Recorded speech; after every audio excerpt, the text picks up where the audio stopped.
After our laborious draw with Sunderland, one of our podcast's most esteemed contributors sent a message to our WhatsApp group with the pithy refrain, "I'm so sick of this shit."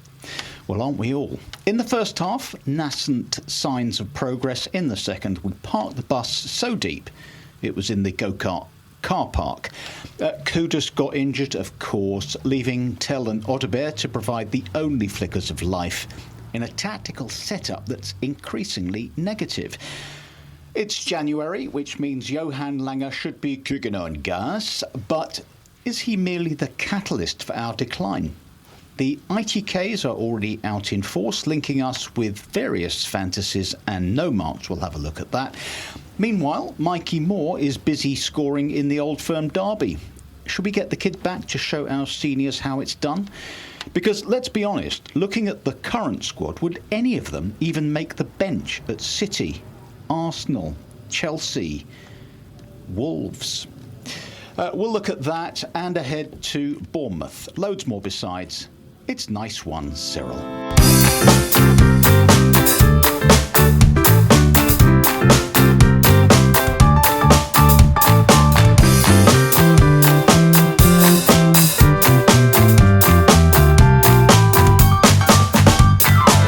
Nice one, Cyril. So welcome to Nice One, Cyril. With me today we have, as ever, doyen of all things Spurs, Julie Welch, and I was going to say more miserable than usual, but you can't get more miserable than Kev. Kevin Acott is with us today. So look, let's kick off with Julie. Sunderland, I don't know, tell us more. I'm just so tired of being disappointed. I got all excited that we won the at half-time. You know, there was lots of, well, not fantastic stuff going on, but a goal from Ben Davies, how fantastic. I thought the only member of the team who is left over from the Pochettino years, lovely bit of goal poaching, really. You know, the guy knows what to do. And then it all went pear-shaped, didn't it? You could just see it coming. That's the thing. I don't think that it's ever going to change. I've moved on from thinking Thomas Frank is to blame. I think that ENIC will find a way to expose any manager, the way it's run at the moment, wages structure and recruitment, and I just feel completely flat. Can I out you as the author of that pithy statement?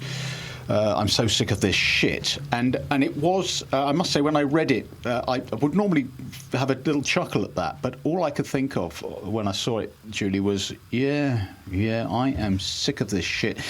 Kevin, we started off at least with some attacking intent. I thought overall it's a very, very low bar, but our best half for a few matches, maybe 5-6 matches.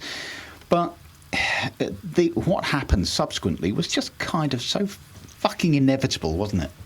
Well, it was. I think that's one of the most aggravating elements of the whole thing was the inevitability of that goal. And if we'd the equalizer, and if we'd carried on another 20 minutes, the inevitability of them winning, because we just got worse and worse, and they got better and better, and it almost feels worse to have had that one good first half than it does to just be crap for an entire match, because it just feels like being wound up, manipulated, and so come on, promise, we're going to get better, we are going to get better, and it's how it always feels. We are going to get better, and then bang. I blame Frank for the decline in the second half. I don't blame him overall, and I'm sure we'll talk about that much more, but I think he made some odd substitutions. I think he gave some odd instructions at some point about clinging on to the one goal lead. Yeah.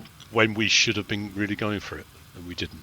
Yeah, I mean, I think that's right. It's we're not good enough to hang on to 1-0 leads. I mean, arguably, we defended pretty well at Palace and at Brentford. The worst game of all time, but having got ahead and done so with some reasonably good football, we made some chances.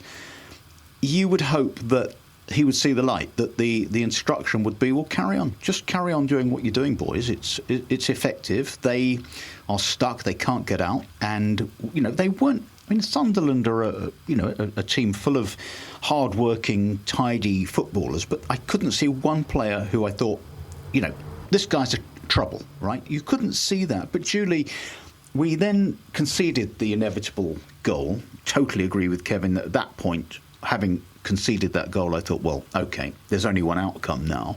We managed to cling on, but what was Frank thinking? Because clearly that was tactical. Unless we simply ran out of steam, because we did put a lot into that first half. I definitely think it was a running out of steam. I mean, you could just see the difference in the second half. And also, the old enemy, lack of confidence. I don't think this team believes in themselves at all. I can't see any kind of, the old-fashioned word, team spirit.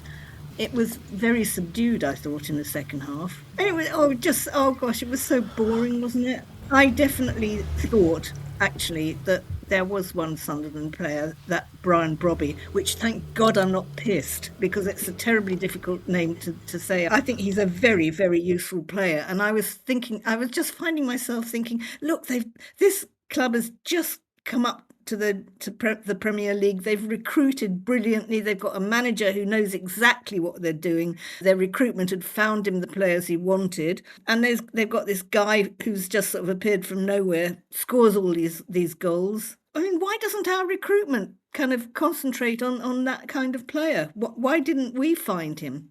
We'll talk about recruitment a bit later on in the show, because we are at that time of year. But I just want to pick up on Sunderland and the threat that they posed, because clearly in the first half, Kevin, they were pinned back.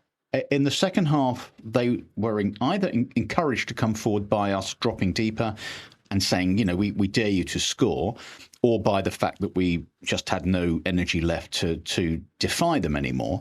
I was looking at Brobby, who came deep at one. He was getting to lots of little spats with our boys, wasn't he, at various times? And I just thought, God, he's a big unit. But what was so depressing about that goal for me was that it's a nice move, but he got away from Romero in a way that, we've talked about this last time, in a way that perhaps a more diligent defender like Danso wouldn't have allowed. And it feels like Romero has at least one of those things in him every single match, and that's not good enough.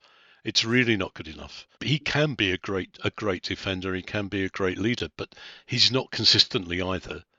And that one big mistake has cost us so many points, I think, over the couple of however long he's been with us.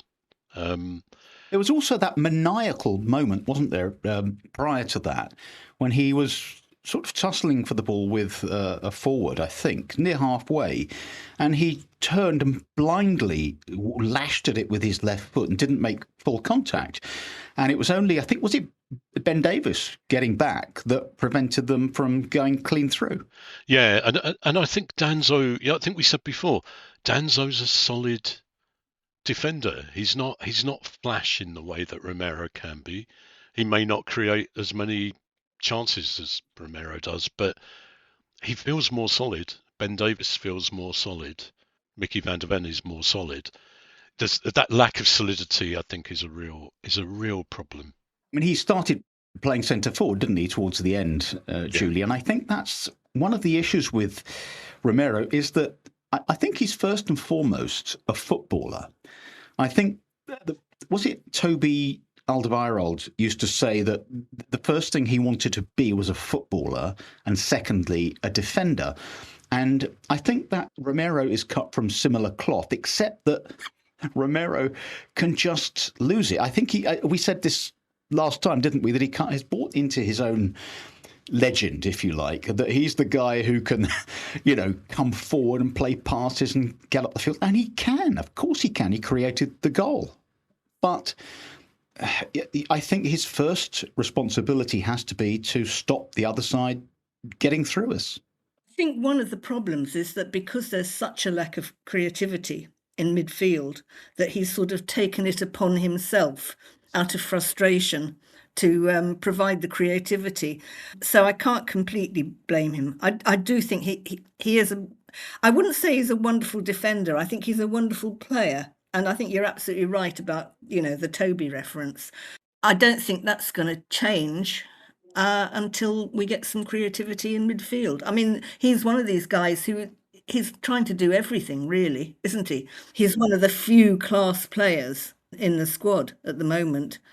And one of the few, well, I won't say he's one of the few experienced players, but I think you're absolutely right that, when Danso and Davies are solid, Davies has obviously got quite a lot going for him as not as an attacker at all, but like he's got a goal in him, hasn't he? But I don't know where we go from there. I mean, it's not going to change, is it, till we get something in midfield? Well, in fairness to Frank, he's lacking all of his creative midfielders. Maddison and Simmons is out, and we're struggling to create anything. Then we lost Kudus, of course. We talked about this before the match, Kev, that it was an interesting setup. Quite good to see Tell get a start. And we weren't quite sure who was playing at 10. We thought it might be Kudus, but it turned out to be Odobert, who also did okay for a bit. But then somehow faded. He just physically gets swamped for me.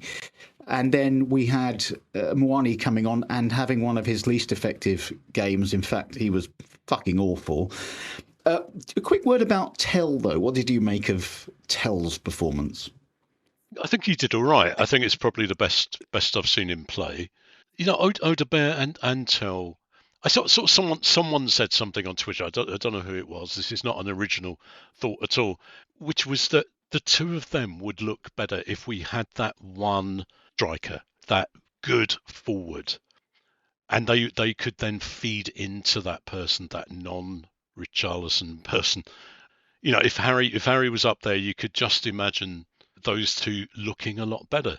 They're not as bad as they can look, or as ineffective, I don't think. But it's that missing person up front is such a problem. It is a huge problem, and I know that we're coming on to Richarlison, Julie, and I think you said on our WhatsApp group it's over between you and him.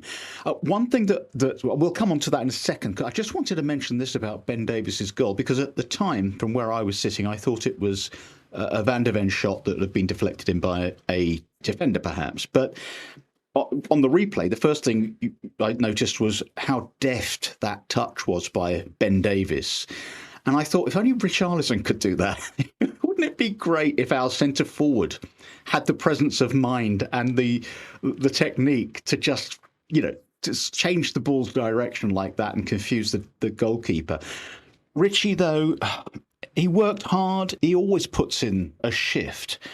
But, God almighty, there were some things that happened in the match generally where, it was, again, the ball just bobbling off him, no control, and moments where you would expect him to do better.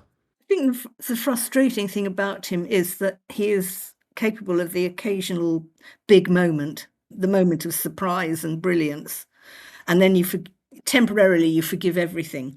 But there's a sort of Keystone Cops element about him, which has got worse, I think, probably because he's playing in such a shambles of a team at the moment. It doesn't help. If we had a proper striker alongside him, it would be great, because he would be super as a second striker. He's definitely not the tip of the diamond up front. I don't know. He had one of his worst games, really. And there is that thing about him that you think he's going to do something fantastic, and then he totally cocks it up. There was a moment in the first half, wasn't there, where he tried one of his overhead kicks, and it went wide. But actually, the funny thing was, I thought, he'll score this, because he's much more likely to score that than the tap-in. But I don't want to be unfair to Richie, because he has done okay for us, and he has scored some useful goals in recent matches. But as we all acknowledge, he just doesn't have the skill set to be a centre forward. Apparently, Solanke's back on the grass. So that's wow. I mean, he's been back on the grass several times and then gone back into the physio's hut and it's all gone to shit again. But it might imply that there's a chance of him coming back soon. I'm not excited about that. Not because he isn't a very technically good and robust footballer. He certainly is. But because he's not a great finisher. And right now, we don't have any finishers. We just sold one. Yeah, no, I'm not excited. Obviously, we'd be in a better state once he's back, but not enough. I think he's not that person. He's not the great striker that we need. He's really not. I just want to say I avoided the obvious joke there about being back on the grass, having watched Tottenham yet again. Yes. The only way to watch Tottenham is to be on the grass, I think. No, it's not enough. I personally don't think all of them coming back is enough. Kulusevski, Maddison, him. It's not enough to get us anywhere beyond mid-table. Even with those three, I really don't think we need such an injection of good players, midfield, wing, up front. We need that injection, even with them returning. Like I say, otherwise we're just facing mediocrity. We are. I mean, had we, shown some adventure and tried to beat Brentford, had we shown some adventure and tried to build on the lead against Sunderland, then we'd be up in the top 5 or 6. Now, arguably, Julie, that would be a false position because we are shit. But it shows you how little kind of just general improvement there needs to be for us to be in a respectable position. But right now, I feel like, I don't want to say we're an embarrassment. I hate that word, but we're a bit of a joke club, really, aren't we? I mean, I imagine, certainly to Arsenal fans, but generally, we fancy ourselves as a major player in the Premier League. We're always in that conversation about the top 6 clubs, but the truth of the matter is we're nowhere near. I can remember the period when Enoch took over from Alan Sugar, and we were so mediocre for an awful lot of time. It wasn't till, 2008, really, that we stopped being completely mediocre. And even then, it's been an awful long time since we were what I'd call a top 6 club. It is, as you say, we are going to go on being mediocre. We're sort of thinking above our station. We got very lucky by winning the Europa League because our opponent was even shittier than we were. When Levy left and the new kids on the block said, we want to win things, I felt, this pathetic little kind of flame of hope that we were going to push on at last, instead of which, basically, we've just gone backwards. When you get a new government, a new prime minister, and of any stripe, and they come in and say, we're going to do all of this stuff. We're going to do it. But they're words until you turn them into, action. And generally speaking, governments don't get it done. And we don't get it done.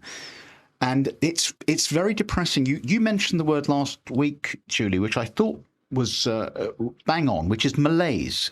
And therefore, it's not just about the manager of the moment. It's not just about the squad of the moment. It's about something that runs deeper.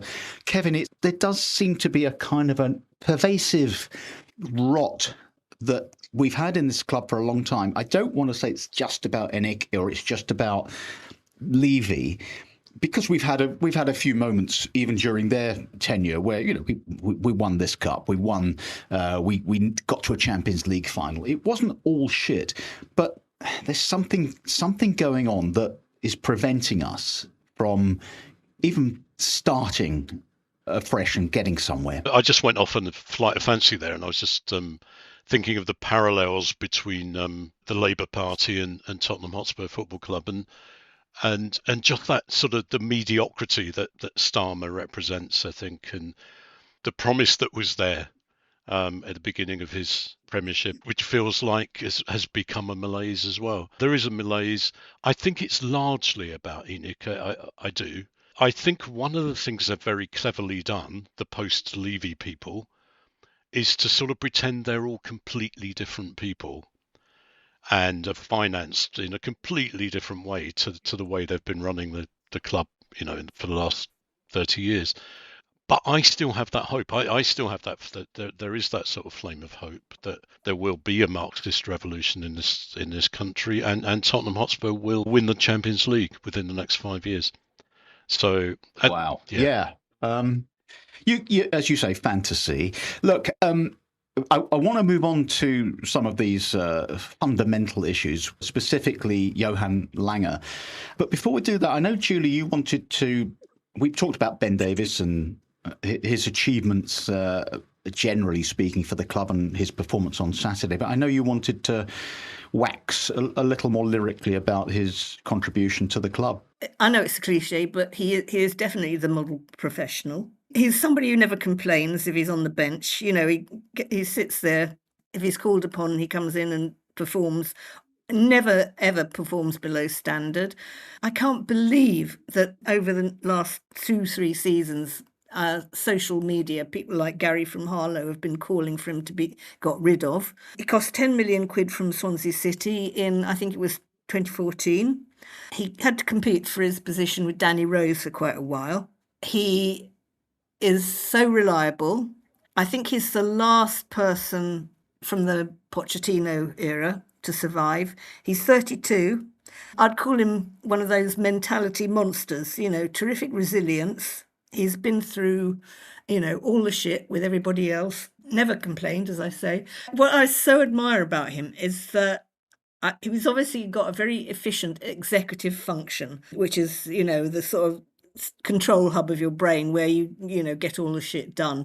He actually did an open university degree. I think he got a 2-1 while he was a player, which is just fantastic, isn't it? I couldn't think of a bad word to say about the guy. He comes across as thoughtful and articulate whenever you hear him being interviewed. I mean, Kev, it's quite unusual for a footballer during the course of his career to take on an educational course and to do well. I did hear from a quite reliable friend who played golf with him that he was so kind and bright and interesting, which is not something you can often accuse many footballers of. No, I was just trying to think who else in the current squad would we see as interesting. Mickey van der Ven has a certain charisma, but that might just be, I don't know, it may just be hiding not very much behind it. So Mickey might be interesting. I just want to echo what Julie said about Ben Davies. He's someone that I think we should be proud to have had within the club for so long. And, I don't know how much longer he's got, but, if he started the next match, I'd be happy. Indeed. You made an interesting point about Mickey van der Ven, who does sort of give that sense. There's an aura about him that he's a sensible guy, and he's thoughtful, and he's kind of educated and what have you. And I saw an interview with him earlier this week on social media in which some idiot was saying to him, "Hey, Mickey, are you still the fastest runner in the league?" And Mickey just looked at him like, the coldest of stares, as if to say, "Ask me a sensible question, you fucking idiot." Let's move on a little bit then. So it's silly season right now, January, and lots of names are being mentioned by Gary of Harlow and various other ITKs. I've got some here for you. The latest ones, I've got Nico Williams, who is a star for Spain, and apparently we're after him, I don't know, 85 million, 350,000 pounds a week salary. Of course we are. A kid called Sousa from Brazil, me neither. Strand Larsen, right? Strand Larsen from Wolves, who has the enviable record of having played 18 games and scored 1 goal. So he's going to solve our striker crisis, isn't he? And here's a bloke called Mandela Keita. Anyone? Meaningless to me. And I checked his stats. He's played 16 games, no goals, no assists. In his defence, he's a defensive midfielder. The last one, Julie, this one, I would love to get this guy on board. Bob from Manchester City, just because I like that name. To be honest, I think that Oscar Bob is probably the only. I mean, I'm a lot of those names. I'd be Danny Rosing like mad, onto Google straight away. Oscar Bob, decent player, but again, wages. What's he going to accept?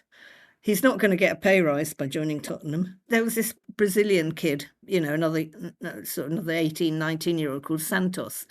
And apparently, I mean, this is quite recent, last few days, apparently they offered 8 million for him. The classic Levy low ball is still going on without Mr. Levy there anymore.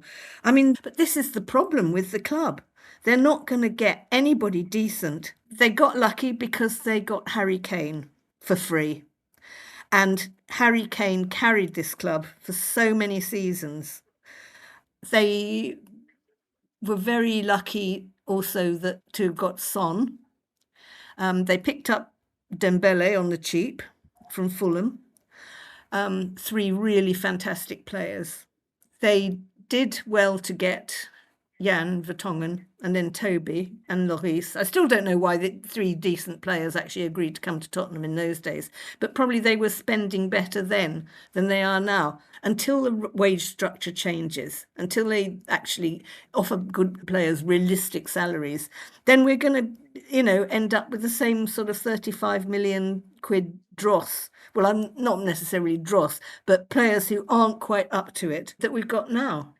There has been a tendency, Kev, I think, to focus on young talent that, we can develop. So you look at the Berravels and the Greys, which is fine. I mean, obviously, they're exciting prospects. You talk about Alderweireld, you talk about Vertonghen and Dembele. They were established players in their respective teams, and we brought them in knowing exactly what to expect from them. With young kids, you don't know what to expect. So if we were to buy this young Brazilian kid, who knows? He could end up playing for the academy, and then he'll get 3 games in the first team, and we'll sell him on to, Farnham. I think there's not much joined up thinking. And the question is this, we brought in Johan Lange as our guru, our genius of all things transfer. We've also got, well, whether he's with us or not, Paratici, who don't feel any great sense of confidence that we're going to get anything right in this window. No, and yet you still have, or I still have that absurd hope that maybe this window, maybe this time, they'll spend that. They're meant to have 150 million on a war chest. Maybe it'll be spent on 3 decent established players. I can't see it either, and I think it's really hard not to be cynical and just see the club as making just enough money. The stadium is providing a huge amount of profit, really, and why would they bother? Why would they take a risk to over-invest, to make risky transfers, to actually get rid of the current wage structure if they can afford to still make a profit? And as long as we don't go down, as long as, we don't sort of shift into that more and more empty seat scenario, which feels like we're on the brink of at the moment. But then, as long as that doesn't happen, then you could say that from a business point of view, it's working. It's depressing and also weird that this is the core business. This is the thing, football, that drives the business. Yet they just seem so content, as you say, to be okay, just mediocre, make enough money, please the shareholders, whatever. I've always argued, well, of course they want to win things because that bumps up the value of the club. Of course it does. But there doesn't seem to be, Julie, much ambition. That's the thing. I mean, if you want to win things, you have to have the ambition, which in this day and age does usually mean spending a lot of money. I mean, again, are they sort of pinning their hopes on Mikey Moore turning out to be the next Harry Kane, getting him back from Rangers? He's going to keep the club going for another 5 seasons, something like that. I just don't know. I understand that it's a business and the shareholders need a bit of, need to earn some money. It's just, why? I mean, Arsenal seem to manage all right, don't they? They've got a fantastic squad. They've got a fantastic backup squad. They've got a fairly shitty stadium, but quite honestly, I'd trade a bad stadium or a boring stadium for a decent team, some really good exciting football, all that sort of stuff. I mean, I thought that was meant to be what we did, and it hasn't turned out that way at all. I mean, would you swap the stadium for, sort of plainer stadium, as long as you could get good football? Yeah, because in the end, you can go to a stadium and admire it as much as you like, but in the end, you're there to watch a football team, and I need to see a football team that's successful, or at least striving to be successful. You mentioned Mikey Moore, who is, of course, my little pet on this podcast, because I think Mikey Moore's got something that is special. I don't know if you watched the Old Firm derby the other day, but I tuned in. He was shit. I mean, he was shocking. Every touch went the wrong way. Everything went wrong. And of course, then I get onto Rangers Twitter, and they're giving him absolute pelters. Worst player they've ever seen in the shirt, having been the best player they've ever seen in the shirt for the last 3 matches, which is typically fickle. But he then scored a goal, not his best finish. It was a bit of a bobble.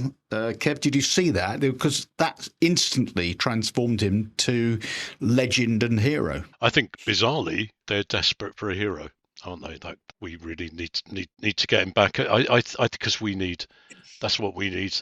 We need a hero. We don't have one at the moment, do we? And I think, and I completely understand, given the decades of, worse than mediocrity that Rangers have gone through, why someone, because apparently his family is a Rangers family or something, I don't know.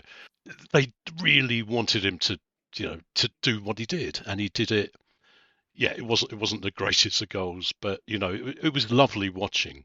It was lovely watching the fans' response to him as well. And I don't know whether he could do anything for us. I'm not sure, but he looks like he might. I had my eye on Mikey Moore for a long time, because the people were talking about him when he was 15 and 16, playing up a few age groups, and you could watch him on, I don't know, bits of film that would come out on social media, and I just thought, God, Christ, his poise when he's finishing is, I mean, you don't see that in many old professionals, let alone kids. That moment where he could just freeze time and freeze that, the excitement in his body just to do the right thing, the little feint, the little move, the touch. But I worry, Julie, that he's going to be doomed to a lifetime of people assuming he's a left winger, when I think he's an inside forward, because finishing like that is a gift. I don't think I can say anything further than you're absolutely right, because we really don't need another winger. I mean, we've got plenty of people who can play on the wing, and this is a guy who would be much more valuable sort of in the inside. But if I can change the subject a little bit, we've got another due to arrive, haven't we? Mason Melia from Ireland. Mason Melia, yeah, he's arrived, I think. Yeah, another super kid. Again, I don't know what's going to happen to him.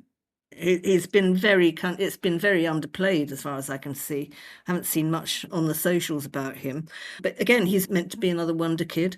So I'm wondering, is this lad going to be sitting on the bench? I noticed Luca Williams-Barnett was sitting on the bench against. Was it against Sunderland? Yeah. Well, and Dane Scarlett came on. Dane Scarlett, the lesser spotted Dane Scarlett was a late sub.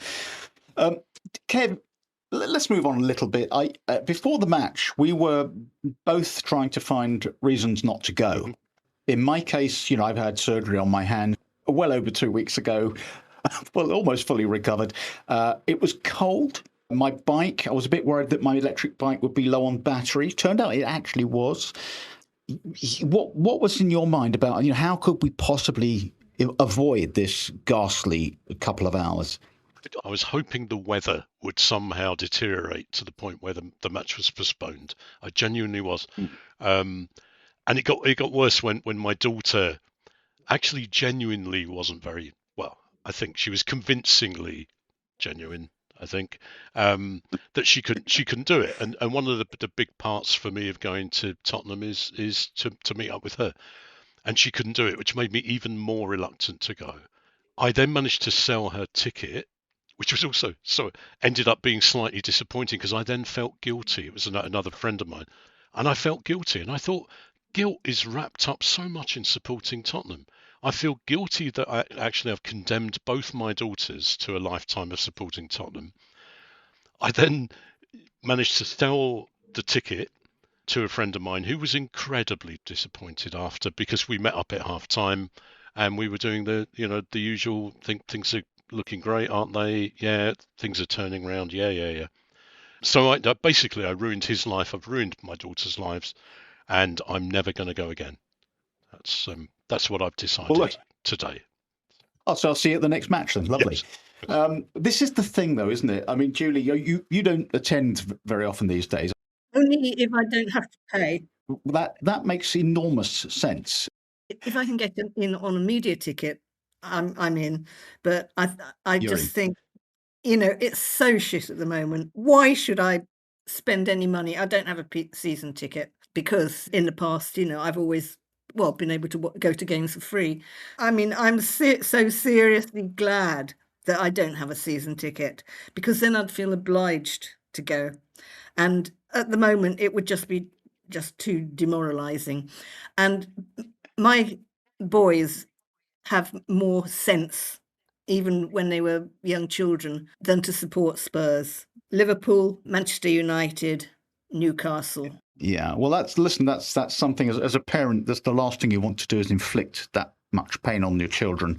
Both of my girls are Spurs fans, but luckily they haven't been quite bitten by the bug.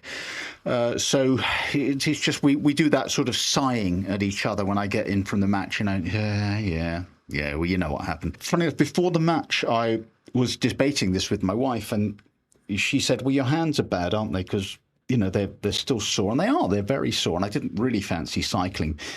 I said to, but the thing is, I think I can still be okay. I can get there, and I can, once I'm there, I just sit up in the stand, and it's, and then I've just got to get home. It's only 15 minutes on an electric bike, so I'm sure I'll handle it. And what I said to her was, if I don't go, it becomes too easy not to go, and I've spent 50 years punishing myself.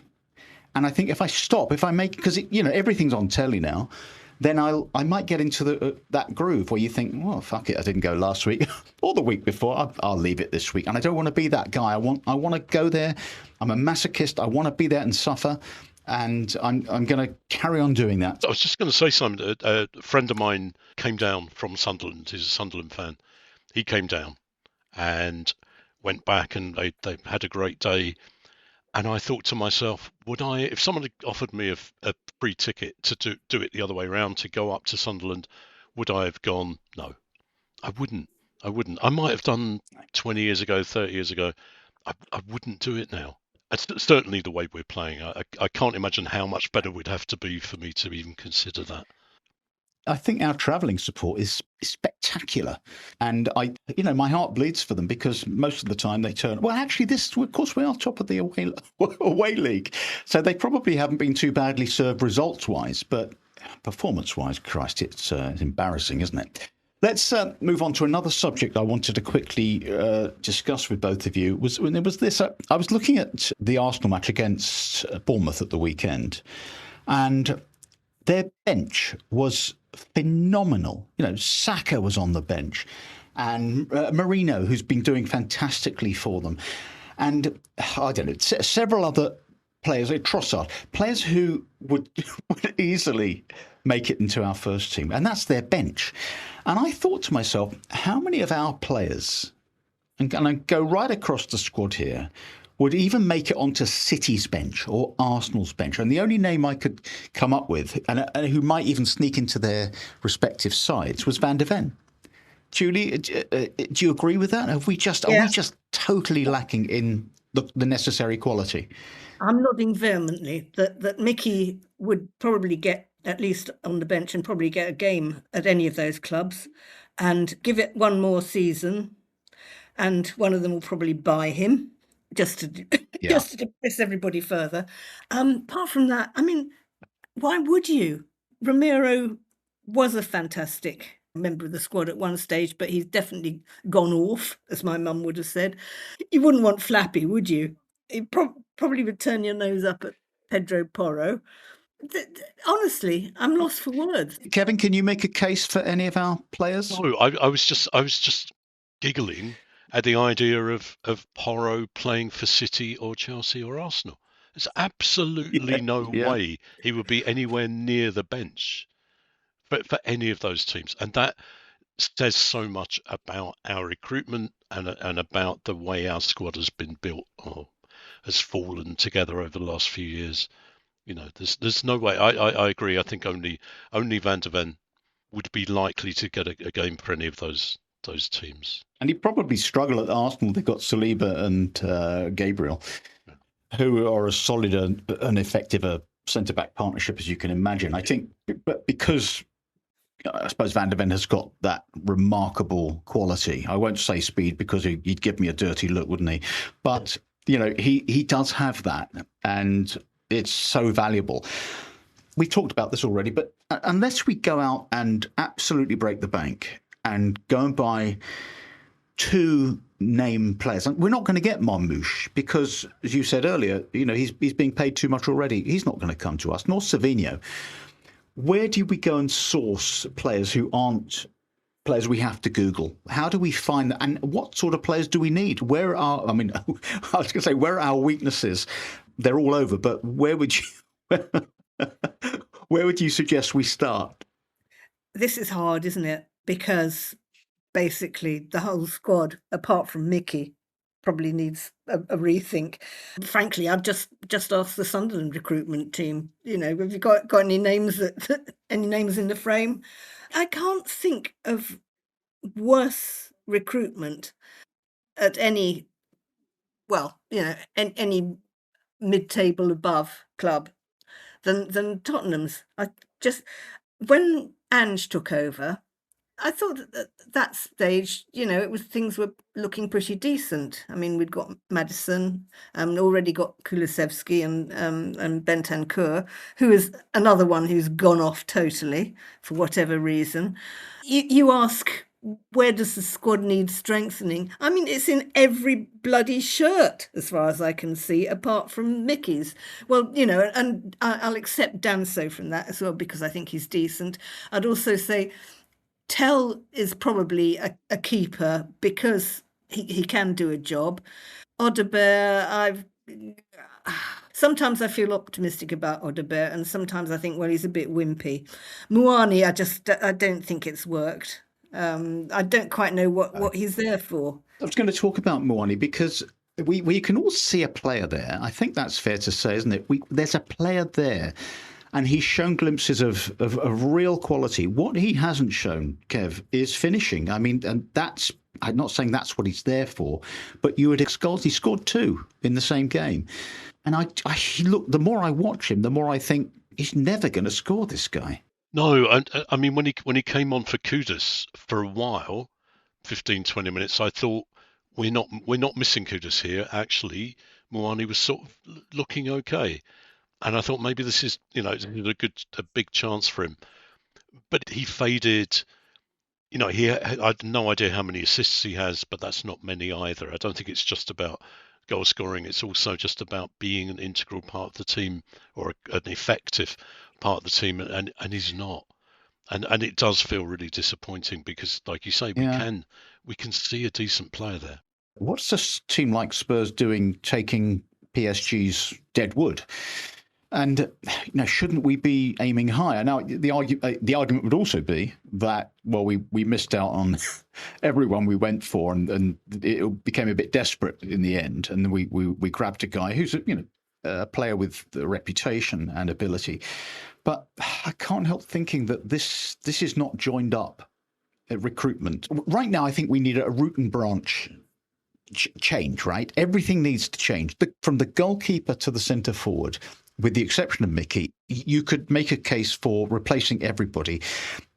Incidentally, you mentioned Kulusevski there. I think he's the only player at his very best who might make it onto the bench of one of those other clubs.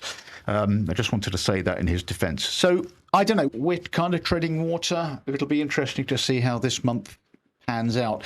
All right, well, look, we're getting towards the end of the podcast today. We're facing Bournemouth. So somehow Bournemouth represented the sort of the moment when you thought, oh shit, no, we are crap, because we'd beaten City and we'd beaten Burnley, and we thought, oh come on, it's only Bournemouth, and then they beat us fairly comfortably at home.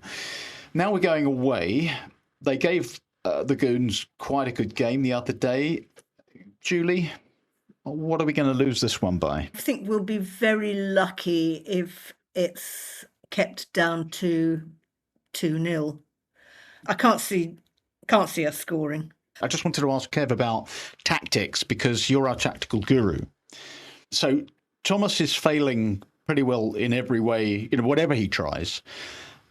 Is he going to go to Bournemouth, Danso, 3 at the back, or is he going to go with 16 central defensive midfielders? What are his options here? I can see him going for the at least quadruple pivot. Actually, I think there's absolutely no way he's going to go for a win. He's going to go for a draw, and that's the real problem, isn't it? You can't stake your entire match plan on not conceding, because we do concede, and then it all turns to shit. Let's just quickly, as a sort of a postscript, talk about Poch. There is some talk, isn't there, Julie, that Poch, might be back in the frame once we get a shot of Thomas. Is that, I don't know, never go back? I always think you can't reheat a souffle. I think it would be a huge, huge mistake for Poch to come back, because he doesn't have an embryo Harry Kane waiting for him. He doesn't have those sort of lovely young guns that he had. My personal view is you just don't come back. Don't do it to yourself, Poch. Go off and, sniff a lemon somewhere else, but don't come back, because you can only fail. Yeah, I think if I was his mate, if I was his agent, I'd say don't do it. You're on a hiding to nothing, unless there's been a major, major change in recruitment, or probably in terms of the owners overall. On that sad note, I'd like to thank Kevin Acott and Julie Welch for being here today. You can give us a follow on Twitter at NiceOneCyrilPod. We are on all the other social media platforms, and why not give us a subscribe or a follow on the podcast platform of your choice, and you'll never miss an episode. There we are. Thanks again. Come on, you Spurs.